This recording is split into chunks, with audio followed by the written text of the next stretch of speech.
Hello and welcome to CI/CD on Alibaba Cloud, an introduction. So I'll be your presenter. I'm Jeremy Peterson. I'm a training advisor from Alibaba Cloud based in Hangzhou, China.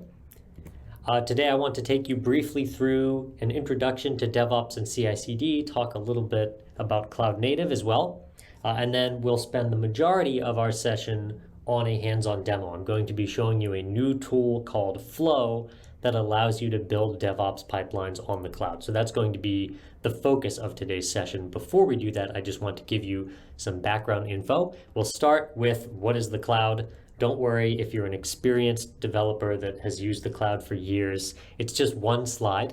I just want to give the people who are starting from zero some context, some background. So what is the cloud? Essentially, the cloud takes physical equipment that you would have to buy up front and install in your own server room or data center, and it turns it into a utility that you use on demand, like tap water or gas or electricity. And this is great because it means, number one, you can use as much or as little as you need. You don't have to try and guess up front what your capacity needs are. And number two, you can do a lot more automation. Most cloud platforms allow you to automate very heavily. You can set up networking and servers and storage and all of this automatically in a scripted, repeatable way. So when people talk about cloud native, that's often what they mean. So what is cloud native? Well, cloud native is essentially about how you build and deploy applications, taking advantage of some of these unique features of the cloud, namely the ability to automate and the ability to use resources on demand only as you need them. If you Google cloud native, if you look this term up, you'll see people talking about Kubernetes and Docker and Terraform and Packer and Jenkins. All these are tools that help you realize a cloud native way of working. And cloud native ties in very heavily with the concepts of DevOps and CI/CD, which is the focus of today's talk. So really what cloud native is about is optimizing your application's lifecycle. So your end goal, of course, for using the cloud isn't just because you think the cloud is cool. It's because you're trying to deploy a working application, and you're going to have to develop that application, figure out how to deploy it, figure out how to run it and monitor it. You may need to make changes or updates or add new features, and then eventually you'll retire the application as well. That's called the application lifecycle. And cloud native is about finding ways to do most of those steps quickly, efficiently, in a semi-automated or fully automated way so that you can realize more value for the software development effort that you put in, so that you can roll out changes more quickly, discover errors more quickly, and scale up and down as needed. That is what cloud native is really about. It's about fast iteration and testing. So Alibaba Cloud has a very large cloud native portfolio. We're not going to go into all of this, but there are a wide variety of tools to help you build microservices applications. There are message queue systems to help you tie various components of your application together. There are tools for building and deploying web-facing APIs, collecting logs, collecting metrics about Kubernetes clusters or about your virtual machines. And then, of course, there's the underlying network infrastructure and compute infrastructure that makes that all possible, which you can see at the bottom of the slide here. Things like Elastic Compute Service or our Kubernetes cluster service or our ECI container service. These things tie together to help you build and deploy applications. What we're going to be focusing on today is actually a brand new tool that's not even on the slide yet, called Flow. And what Flow is going to allow us to do is create an automated build and deploy pipeline. So what it will do is it will take code that we write and submit to a GitHub repository. It will detect when we do that submit, and then it will deploy it. That's what we'll get into later. And the reason we're going to try and do things in that way is because that is a popular technique for software deployment referred to as CI/CD. So what Flow makes it possible to do is CI/CD. The CI stands for continuous integration. That's the testing and building of your software packages, and the CD stands usually for continuous deployment, which means that you've automated the process of pushing your built application into production. So CI/CD is a common technique in the world of DevOps. So DevOps is a set of software practices that are supposed to shorten the system development lifecycle One of the ways to do that is to automate the building, testing, and deployment of your software. That makes it easier for your development and ops teams to work together, hence DevOps. The development and ops team are working together. That's where the name DevOps comes from. CI/CD is just one way to realize a DevOps style of working. Typically, if you're going to do DevOps, if you're planning to build a working CI/CD pipeline, you are at a minimum going to need somewhere to store your code, some way to build your code, some way to test your code, and some way to deploy your code. Now, previously, you would have depended on all of those steps being done in open source software. So building and testing, code storage, and deployment would all have been done using open source tools. Typically, you would use a tool like a GitLab runner, which is essentially a Docker container that GitLab can run in the background for you to build and test your code and do deployment and run scripts. Or you might have used a continuous integration tool like Jenkins, which does a similar job to the GitLab runner. Essentially, it runs build scripts for you.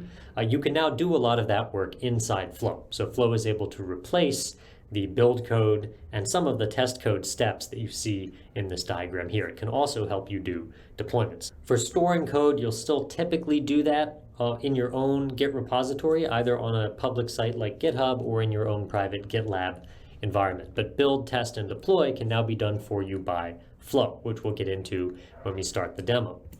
And if you're interested to try any of this out hands-on, you can take a look at this Alibaba Cloud how-to page here. It's a little old now, but all the steps should still work. It shows you how to go from zero to a working Spring Boot application using entirely open source tooling. So this is actually something we created before the Flow tool was available.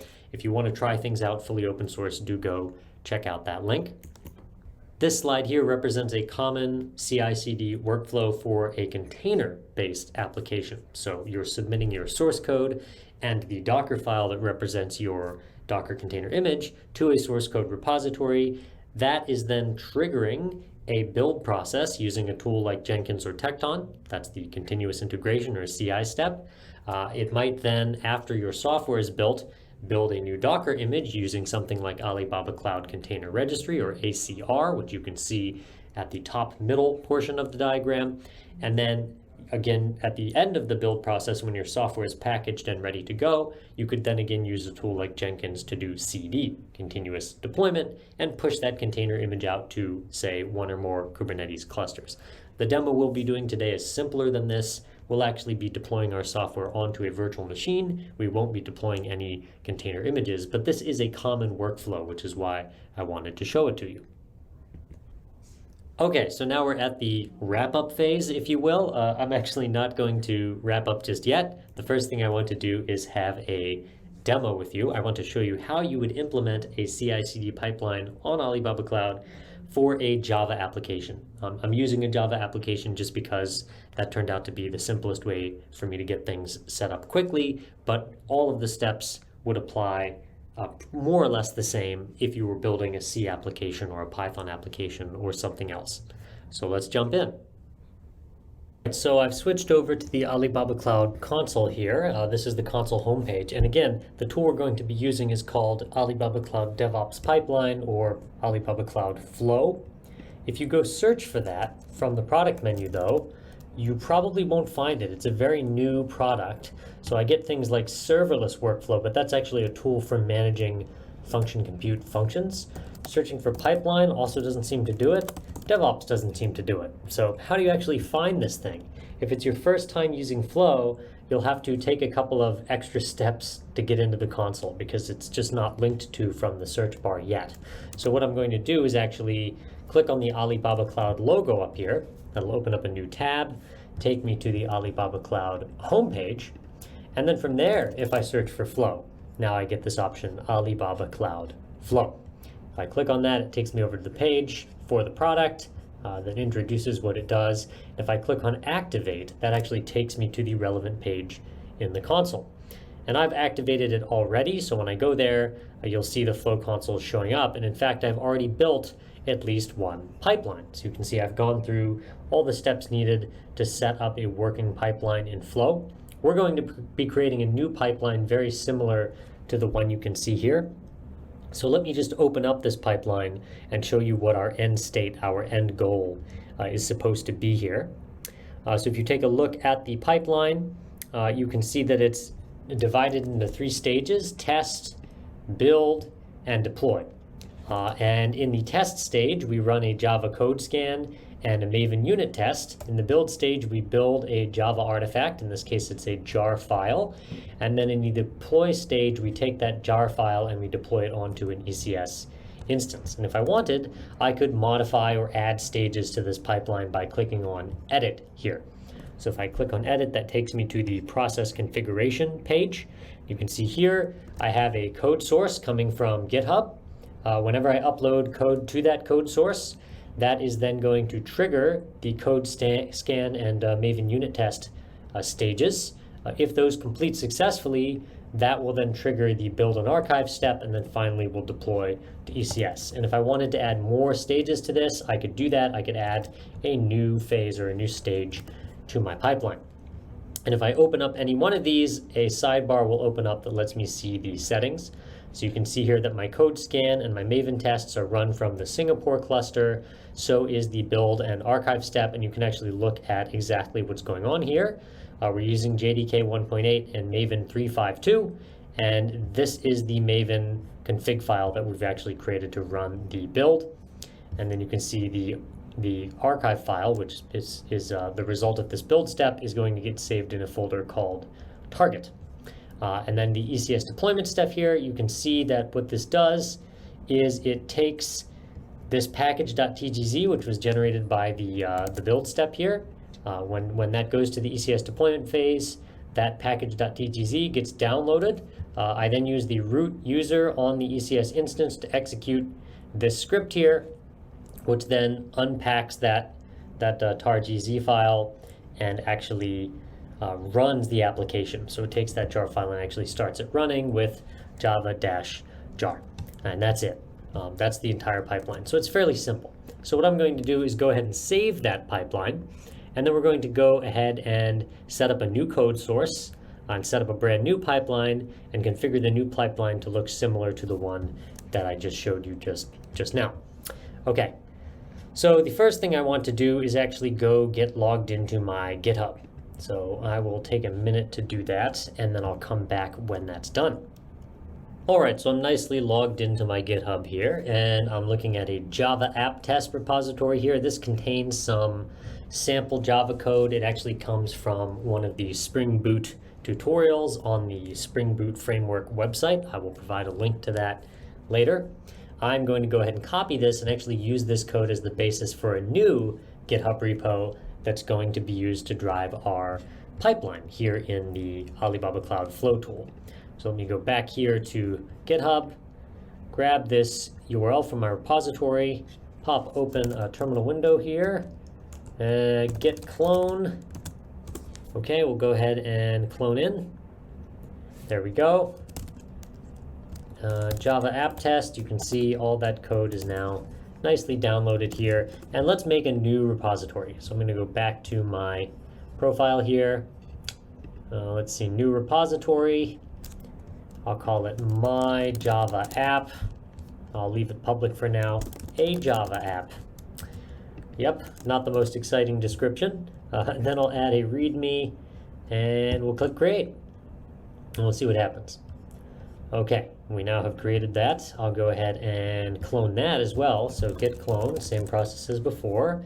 And then what I'm going to do is copy everything over from Java app test to this new repo, my Java app. So let's do that. So I will go ahead and do cp-r Java app test everything over to my Java app. And then we'll go in my Java app and take a look. Okay, that's mostly good. We are going to need to copy one more thing over though from Java app test. I want to keep the git ignore. That's always handy to have.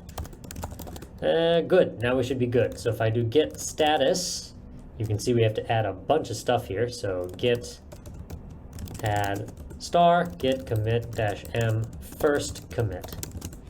And that has gone ahead and done it. Git push. That will upload everything to GitHub for me. And we'll be doing that again a few more times. But if I refresh now, we should see that there's a bunch of files in here. If you wanted, whoops. And we can see that there's a bunch of files in here. And if we wanted, we could maybe open up Finder and go ahead and look at the contents here in my Java app. Let's see what we got. So Gradle, let's see, source, main, Java, com, example, Spring Boot. And you can see here's application.java and hello controller. I could then go ahead and open those up in a text editor and we could see what they look like. They should be pretty simple. Yes, I trust. Let's take a look at what we have here. So you can see hello controller says new site. So essentially we're serving up a Spring Boot site that simply just says hello. That's it. So if I visit / the root of the site, I should get the message new site returned to me. That's it. That's all that the site does. So very simple Java code, and we'll be changing that later on. So now let's go back to Alibaba Cloud Flow and build a new pipeline. So I'll say create pipeline, and we can start maybe from a template here. This Java build to an ECS virtual machine looks good. Let's go with that one as our starting template. Click create. You can see you can do much more complicated deployments. There are more complicated templates. I just want to start with a simple one. Our code source will be GitHub.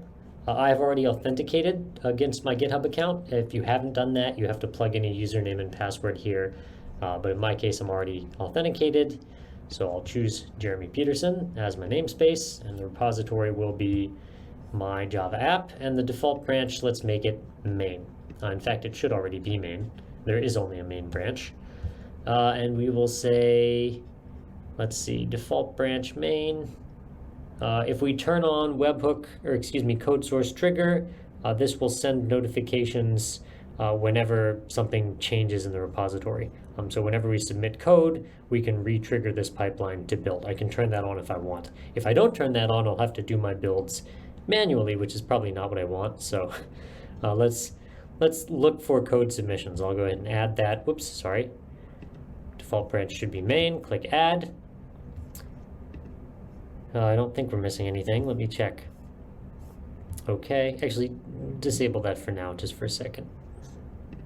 And add. Okay, there we go. We'll leave it simple. We'll do the builds manually for the purpose of the demo. You can, of course, trigger them automatically. I just don't want to set that up right now. All right, Java code scan. Let's see. We will leave the code style scan at defaults here. This is all fine. We won't add any custom rules to this. Maven unit test. Again, these tests, these should be okay. I don't think we need to change anything here, so we'll leave that the way that it is. Won't make any changes there. We do actually need to test building our code locally, so we should do that with Gradle. You need to have Gradle installed for this. So before we move on to the build here that's automatic, let's try and build this thing locally and see what happens. So to do that, I'm going to do Gradle w, I think it's boot run, I think that's right. And let's see if this app builds correctly and runs correctly locally. And then once we're sure that it does, we can go ahead and finish the pipeline configuration process. So let's see, executing. Okay, good. It looks like that is working, which is awesome. You can also, by the way, copy this code directly from Spring Boot instead of setting up your own repo like I've done here. I will again link to some instructions that show you how to do that later. And you can also run this build with Maven. I just use Gradle because that's what I'm used to.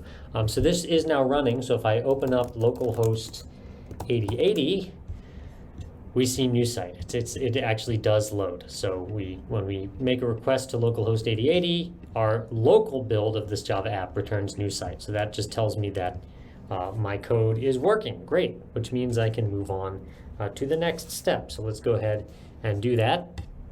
So again, the Java code scan and Maven unit tests look okay. So I don't need to do any additional work there. We're good.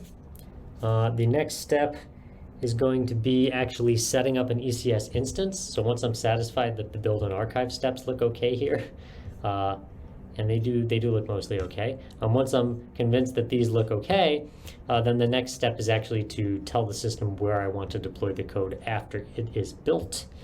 So let's see, I am going to need to set up a server. So I don't have one right now. That's going to be a problem. So I've created what's called a server group. This is a group of ECS instances where my application will get deployed once it's set up properly. The problem is I don't actually have any servers right now. So I'm pretty sure this deployment group is empty. So let's see if we can add some instances to this here. Servers. Oh, nope, we're good. Actually, there is still a server here. Great, so I'll just use that existing server. Hit save. And then let's see. This is where my package file is going to get downloaded. This is the user I want to execute that package file, or excuse me, unpacking and running with. I want to execute that as root.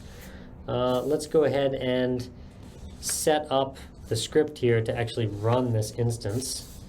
That's going to be a little bit of work. So let's see, I'm going to need to unpack it first. It's going to be in home admin app, package.tgz -c home admin app, java-jar home admin app. I think it will be, when it unpacks, I think it will be called Spring Boot complete 001 snapshot.jar. And I want to run that in the background. That's the default name that's given to the project when all the build steps run, because I'm, again, using an example application from Spring Boot, and that's the default name and version number that that app will get when it's built into a jar package. I don't need to change any of these other settings, and then I would save.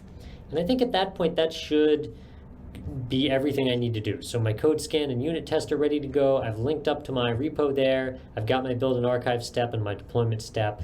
Let me go ahead and actually change the application a little bit. So I'm going to go back into my text editor here, maybe open up that source directory again. Let me go back there, source main java com example Spring Boot. And let's go back and look at Hello Controller, and we'll change it to News Site 2.0. Great, and then I will commit that. So git status, okay, oh, I should add the git ignore file as well. Git status, okay, that stuff's staged.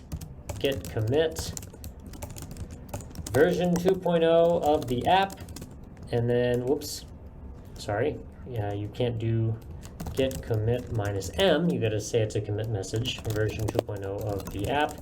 There we go, get push, and that will go ahead and push that up to GitHub for me. Great, and there's my pipeline ready to go. Again, I didn't set up a webhook for this, so I don't think it will run on its own, but at this point I can run it manually, so let's do that. So I've got my source set up again correctly here. I've got my code scan set up. The code style scan will be run for Java JDK 1.8. That's the Java version I'm running. That's the correct version of Maven. My unit test parameters look okay. I just want to double check all this before I run the pipeline for the first time. Build and archive, this is the important step, so let's make sure this is okay. JDK 1.8, Maven 352, clean package to build, I think that's right. Artifact archive, default, it will be called default, it will go in the target folder, that seems fine. And then let's see, deployment, our last stage. All right, new server group. Actually, you know what? I used this server group on my previous example. So you know what? Let's not use this because it already has a Java app deployed. Let's make a brand new server group. So let's do that. So I want to make us a brand new server group. And to do that, I'm going to have to go over to ECS and make a brand new server. So let me take care of that. And I will have to make sure, of course, that the server has Java installed on it. So I might have to do that step as well. We'll do that manually. You can automate a lot of this, but I'll just do it manually so you can see what's happening. I will click on Create Instance, and I will set up a new instance, pay-as-you-go, in the Singapore region, which is where my pipeline is set to run. It'll be a G7, that's a standard 7th gen general purpose ECS. We'll run Alibaba Cloud Linux. Let me make sure we assign a public IP address. That's very important. We also want to have a a security group here that will enable access from the internet. So let's make that happen. Assign public IP, that looks good. Next, whoops, select a vSwitch. Next, password, okay, I'll set a fixed password for the instance. It's much better to use an SSH key or a key pair here, but I'm just doing a demo, so I've set a simple SSH password. And there we go. We don't need to add any tags. I double check that all the settings look good, and then I hit create, and that will go ahead and create my instance for me. And I can go back to the ECS console, and hopefully I will see that instance there. And sure enough, it looks like it's booting up, which is great. And then I'd go back to my pipeline, create a new deployment group, a new server group here.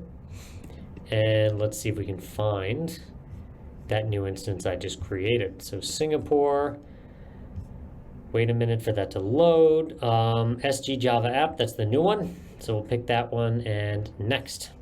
We'll call it SG, or demo group. Okay, I don't need to if I have staging, production, and test environments, I can assign my ECS to one of those if I'm doing staged builds. I don't need that, so I'll just give the group a name and hit save. And now I think we're almost just about ready to hit save and run. But again, before I do that, I need to make sure tar and Java are both available on this machine. Otherwise, a lot of things are not going to work. I also need to make sure the machine has a public IP. It looks like I forgot to check that box. So what I'm going to do is create a new elastic IP and bind it to the instance, which I think I can do from the VPC console. So I'm sorry if I'm getting ahead of myself a little bit here. You do need to have some experience with Alibaba Cloud ECS to get all of this set up correctly. It's not too hard to use the web console though. So I'm going to create a new elastic public IP. This is an IP that can be assigned to any ECS instance within a particular region. It can float around, it can move between machines. I'm going to create that, click buy now, agree to the terms, and then I'm going to attach that IP to my ECS instance so that it's reachable from the internet. To do the build and deploy, the machine doesn't have to be reachable from the internet, but for today's demo, I want it to be because I'm going to be deploying a web app, so I want to be able to load it up in a web browser. All right, so I have created my elastic IP. Let me go back to the EIP page here. There's my new EIP. I need to assign it to an ECS. So I click bind resource, ECS instance, any resource group, and we will attach it to SG Java app. And I hit OK. And you can see if I go back here, refresh, now my instance has a public IP, which means I can connect to it over the internet. So let's do that. Okay, yum update, and yes. And then once we run these updates, let's check that both tar and Java are installed. I don't really need to do this update right now. Sorry, just an old Linux administrator habit here. I've been a Linux person for a long time, and I'm just in the habit of running updates whenever I have the time to do it. So we'll wait a minute for these updates to complete, and then I'll be able to show you how the build pipeline runs and deploys the app. So let's do that. All right, so tar is installed. What about Java? Java is not installed, so I'm going to have to do yum install Java. I might have to install JDK 1.8 specifically. Let's see what happens when I do yum install Java. Which version of Java is it going to pick up? 1.8.0 OpenJDK should be okay. So let's go with that. So I'll let it install OpenJDK rather than the Java JDK. For this app, it shouldn't matter. It should still build and run successfully. All right, so the Java command is now ready to go. So the instance is all set up the way it's supposed to be. I'm going to log out of it. Let me make sure that the security group rules are correct as well, because I'm going to need to access port 8080 from the internet. So yes, that's open, and we're good to go. So now all I need to do is go back and hit save and run. And what that should then do is run the entire build, test, and deploy process. So my first build, and then I'll hit run, and it should start. And you can set this up so that every time you change your code, this whole pipeline runs automatically.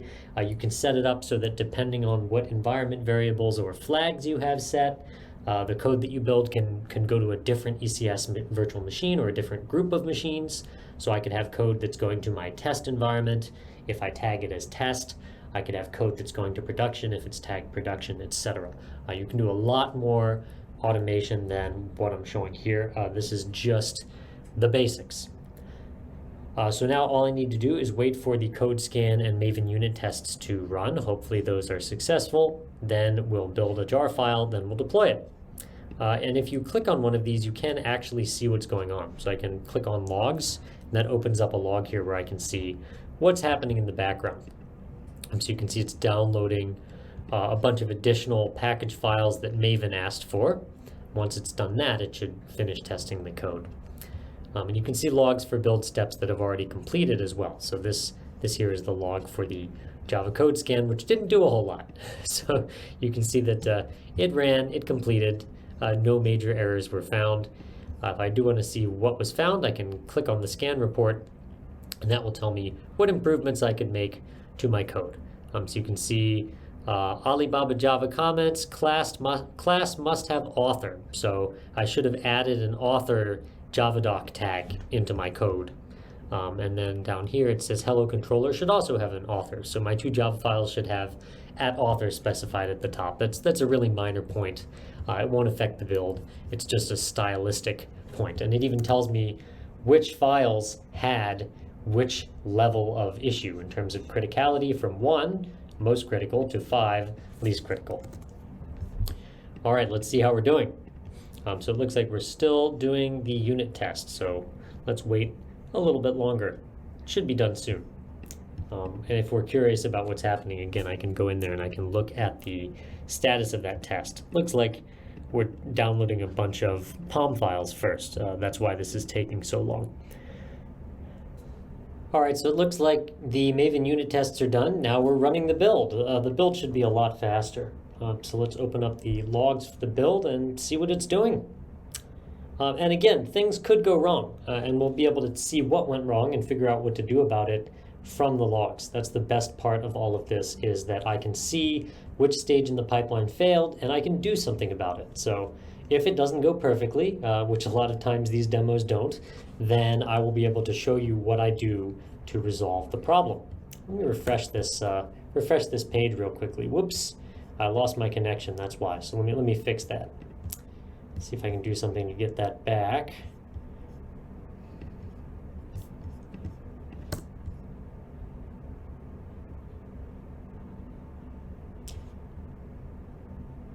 All right, so I've come back and you can see the unit test is done. One test failed, so I can click on that to see what it was. So let's take a look. Hello controller test. Failures 1. Yes, so the original test as it's written is looking to see greetings from Spring Boot returned when the app is run, but my app now returns new site 2.0. So I'd have to update the test to make sure that the test actually matches what my app is now doing. So no issues with the code. I can move on to the build and deploy. So let's look at the build logs here. It looks like the build went okay. So let me see archive cache.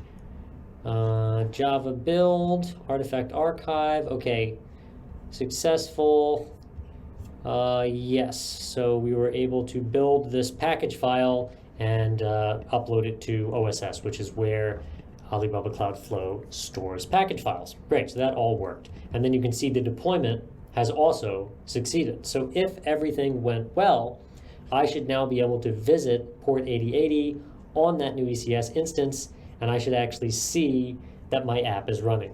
So let's go try it. this is the moment of truth. So I'll go back to instances, and here's my public IP, and I will plug it in, 8080, and hit enter.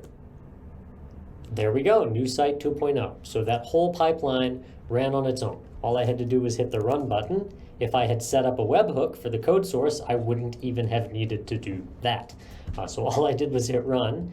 That ran a code scan, a unit test, an automated build. It then caused my virtual machine to automatically fetch the new jar package file and start executing it. So it did everything it was supposed to do in sequence automatically with minimum human intervention. So that's the power of Flow. This is a great way to do CI/CD on Alibaba Cloud.